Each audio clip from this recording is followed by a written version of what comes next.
Hello Capricorn, Sun, Moon, Rising, and Venus signs. Kamusta kayo? Sana po ay nasa mabuti kayong kalagayan.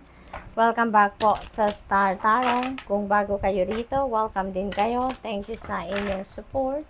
I truly appreciate it. God bless you all. Pauna mensahe ni Capricorn ay romance. Ayan. So, dito sa energy na to, Capricorn, kung single kayo, and if you're looking for love, maybe this is the opportunity nyo, no?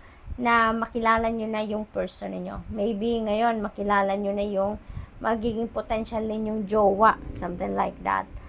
Possible then na kung nasa ano naman kayo, nasa pagliligawan, no? May kaligawan na kayo, maaaring at this time pumasok na kayo doon sa relationship at maging official na maging kayo. So possible din yan. For those of you naman na nasa established relationship na maaaring meron na ditong pag-uusap, no, of getting together, magsasama na kayo, or maybe mag-aasawa na, magpapakasal na, or magbubuo na ng sarili ninyong pamilya. We have a no. Ang iba sa inyo dito may say no to someone, or siguro kayo yung makaka-receive ng no answer from other people. Meditation brings answers. Ayan. So, this is an invitation for you, Capricorn, na mag-meditate kayo. Kasi, maaaring lagi kayong busy, no? Maybe you're preoccupied at all times. At kung meron kayong mga hinihinging gabay or confirmation from the divine, ano, kung lagi kayong busy, lagi kayo may iniisip, hindi niyo maririnig yan. Kasi yung guidance ng divine universe comes in a very subtle way. Kaya siguro inibitahan kayo dito na mag-meditate para na makapag-rest din ang inyong katawan, makapagpahinga kayo, yung isip ninyo, makapagpahinga din. And with that, you know, kasi when your body is resting, when your mind is also resting, no, is quiet, and you are allowing your soul to speak, no? At yung guidance ng divine universe, maririnig niyo yan. Kung ano man ang sagot sa inyo, no, ng universe, sa yung mga tanong, sa hinihingi ninyo, confirmation or enlightenment, dyan ninyo yan maririnig, dyan ninyo yan ma-access. So, we have big happy changes, napakaganda, isang malaki at masayang pagbabago ang magaganap sa buhay ninyo. This could be in any area of life. Posible, no, sa entire life ninyo, 'di ba? Posible na all areas of life ninyo magkaroon kayo ng pagbabago. Maaring ito na yung long overdue na, 'di ba? Na hinihintay ninyo, and maybe this is it, no? So what else? We have abundance. Wow, Capricorn, maaring ito yung magpapabago sa buhay ninyo, abundance of money, no? Kasi kung nakikita ninyo yung angel, no, yung hawak niya, golden vessel, dami-daming pera, dami-daming gold coins na nag-overflow. So maybe overflowing of money talaga din ang parating sa inyo. So this could be financial abundance, prosperity coming your way dito, Capricorn, no? So ang ganda.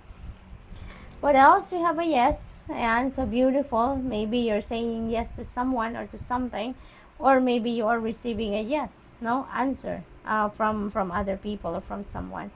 So this is really good, no? Yung energies ninyo dito very positive. Napakagandang sitwasyon ito na parating sa inyo. We have asked for help from others. Ayan, this is an invitation din sa inyo na huwag kayong magdalawang isip, huwag kayong mag-hesitate, huwag kayong mag-alinlangan, no? If you need help from others, rest assured that help will be available to you. Always, help is always available to us. Kaya, huwag kayong magdalawang isip na humingi ng tulong if you need something, no? Remain positive, okay? Lagi lang kayong nasa positive mindset, positive attitude lang dapat lagi, no? Positive thoughts, kasi pasasaan ba at kung meron kayong problema, mahahanapan nyo din yan ng solusyon. Always remember na kahit anumang problema dumating sa buhay natin, laging malulusutan natin yan. Kasi wala namang problema na binibigay sa atin na hindi natin kayang solusyonan, 'di ba? Kaya always, no, Capricorn, always remain positive. Kahit you've hit the rock bottom, makakaahon at makakaahon kayo. It's not going to happen overnight or with a flick of the finger. Pero asahan ninyo, no, na things always changes. Lahat ng bagay nagbabago. Lahat ng sitwasyon nagbabago. Kaya kung nasa rock bottom kayo ngayon, no, asahan ninyo makakaahon kayo. Just remain positive, okay? What else? We have reconsider. May mga bagay siguro dito na kailangan ninyong balikan at kailangan ninyong pag-isipan muli. Kasi maaring may na-miss out kayo dyan, maaring hindi ninyo nakita masyado or hindi ninyo napansin masyado. And you need to think about it once again, no? At maaring kailangan ninyong i-reconsider dito ang siguro desisyon nito, no? Na nagawa na ninyo at kailangan ninyong tignan muli. So, good luck. That's all I have for you for today. Thank you for watching. Love and light. Namaste. Hello Virgo, Sun, Moon, Rising, and Venus signs. Kamusta kayo? Sana po nasa mabuti kayong kalagayan. Welcome back po sa Star Tarot. Kung bago kayo rito, welcome din kayo. Thank you sa inyong support. I truly appreciate it. God bless you all. Pauna mensahe ni Virgo, I listen to your intuition. Ayan, so this is a very important reminder para sa inyo kasi maaaring humihingi kayo ng divine guidance, maaaring humihingi kayo ng confirmation or enlightenment from the divine, and that's being given to you already, yung kasagutan, ano, through your intuition. Okay? Meditation bring answers. Ayan, so talagang merong gabay, importanteng gabay ito para sa inyo Virgo that you need to access. Kailangan ninyong marinig ito. So, it is important for you to listen to your intuition, mag-meditate kayo, magmuni-muni kayo, mag-solitude kayo because you really need to access your intuition. You really need to access the divine guidance na binibigay sa inyo ng universe. Okay? You're ready, handa ka na para sa kung ano man ang iniisip ninyong gawin. Handa ka na, no, sa bagay na gusto mong pasukin, no? At parang ano na to, this is a go signal for you, no? Maaring naghihingi ka ng sign, no? At kung pwede na ba, is this the right time na para gawin mo or i-push through mo kung ano man ang plano ninyo, and this could be the answer to you, no? Na yes, you are ready.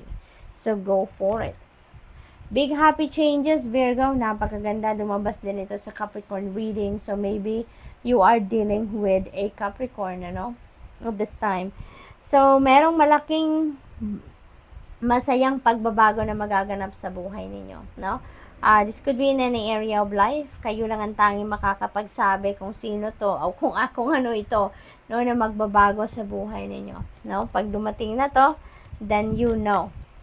Recovery, this is really good, no? Papunta na kayo sa pag-move forward sa buhay.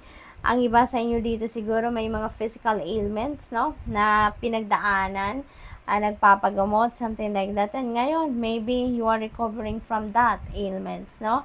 Maybe magsisimula na kayong mag-improve ang pakiramdam, makakaramdam na kayo na your physical body or physical strength is improving, no? Yung vitality ninyo is coming back, so napakaganda.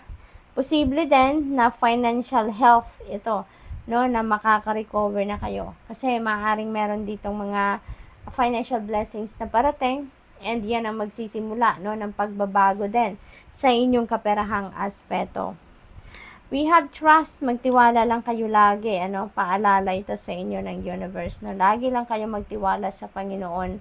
Kasi kahit nakikita ninyong walang pagbabago sa buhay ninyo, walang nangyayari sa mga plano ninyo, walang nangyayari sa mga ginagawa ninyo, don't think na nasa stagnant energy kayo, because for sure, God is doing something underneath, no? At gugulatin na lang kayo na bigla-bigla na lang magbabago ang lahat, 'di ba? Tulad nito, there are big happy changes coming your way. Kaya magtiwala lang kayo sa plano ng Panginoon para sa iyo. Magtiwala din kayo sa sarili ninyo, sa mga kakayanan ninyo, no? Huwag kayong mawala ng pag-asa kung hindi man ninyo nakikita ang movement, no, or pagbabago sa mga ginagawa ninyo. Rest assured that something better, no, is coming your way. No, maybe the divine universe is still processing it, is still preparing it for you. Okay? We have look for a sign. Ayan, so most likely talaga may dasal kayo dito, humihingi kayo ng specific sign siguro. Kaya, that is also being sent, no? Ng universe para sa inyo. So, it's all up to you to look for it. Maaring, kung ano man itong specific sign na hinihingi ninyo, tignan ninyo kasi maaring nandyan na yan o overlook nyo lang, no? Kasi nga sinasabi sa inyo, hanapin mo, tignan mo, nandyan na ang kasagutan para sa iyo. So, what else? We have no. Someone may say no to you, or maybe ikaw yung siguro magsasabi ng no to someone, no? So, posibleng ganun ang ganap. What else? We have choose a new direction. Ayan. So, maybe yung no na to could be related to this. Maaaring ito na din yung sign para sa'yo, no? Maaaring yung dasal ninyo, bigyan kayo ng sign, if it is a yes or a no, kung tama ba yung direction na tinatahak ninyo or not, or gagawin nyo na ba, no? Or hindi, kung ano man ang pinaplano ninyo, and this could be the answer. It could be a no, diba? And instead, choose a new direction. Don't go to where you want to go, pero mag-isip kayo ng ibang direksyon na napupuntahan ninyo. Mag-isip kayo ng ibang klase na pagtutuunan ninyo ng pansin. Mag-isip kayo ng ibang bagay, no, na mas makakabuti para sa inyo. So, good luck, Virgo, and that's all I have for you for today. Thank you for watching. Love and light. Namaste. Hello, Taurus, Sun, Moon, Rising, and Venus signs. Kamusta kayo? Sana po nasa mabuti kayong kalagayan. Welcome back po sa Star Tarot. Kung bago kayo rito, welcome din kayo. Thank you sa inyong support. I truly appreciate it. God bless you all. Taurus, romance is in the air for some of you. Kung single kayo and if you're looking for love, this is a lucky day for you. Kasi maaaring dito, baka sagutin na kayo na nililigawan ninyo, or siguro, kung meron na kayong kaligawan talaga, maaaring pumasok na kayo ngayon sa isang official, no, na relationship, yung magiging masasabi nyo ng official na kayo na, no, posibleng ganon. Kung nasa established relationship naman na kayo, maybe may mga pag-uusap na dito about pagsasama, about pag-aasawa, pagpapakasal, pagbubuo ng pamilya, something like that, no? What else? We have yes. Ayan, so maybe you're going to say yes to someone, or maybe someone is going to say yes to you. Maaring may proposal, holy moly. Doble-doble yung yes. So talagang may diin. May diin ang yes dito. This could be related to this romance, no? Energy. Posible na sasagutin na talaga kayo dito na nililigawan ninyo, or posibleng you will receive a yes answer doon sa marriage proposal, or siguro kayo na yung magsasabi ng yes, no? Sa proposal na ito. So, congrats. Remain positive. Yan. So, ito yung laging ang ninyong attitude, no? Na maging positive kayo lagi, no? Always project positive attitude. Lalong-lalo na siguro sa ngayon, kung ang iba sa inyo dito, meron mga sitwasyon na parang nawawala na kayo ng pag-asa, yung parang gusto nyo nang sumuko, no?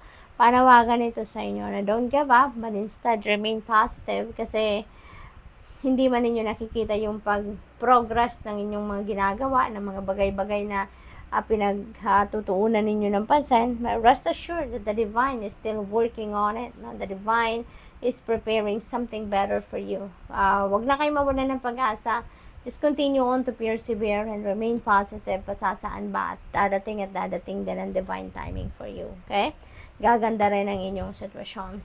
Yan, remain positive, don't stop, don't give up, no? So, talagang very encouraging ang mga mensahe para sa inyo dito. Keep persevering, okay? Keep working on it. Kahit mabagal ang usad, just keep working on it, no? Continue to work on it, no? At pasasaan ba? At magtatagumpay din kayo, okay?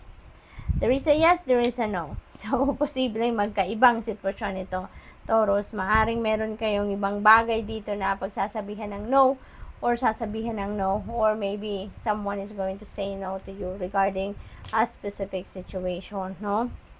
We have get more information. Ayan. So, siguro sa ngayon, you're going to say no because maaring kailangan pa ninyo na mag-research. Kailangan pa ninyo na kumuha pa ng mas maraming impormasyon. Magtanong-tanong pa kayo. Mag-dig deeper pa kayo sa bagay na ito. So, posibleng ganon, Taurus. Kaya, wag kayong sumuko agad. No, wag kayong sumuko agad. You can step back a little from that, and when you're ready, then you can get back to it. Okay, but for now, kailangan mo pa ng mas maraming impormasyon para makasiguro kayo na nasa tamang daan kayo or you are making a good decision.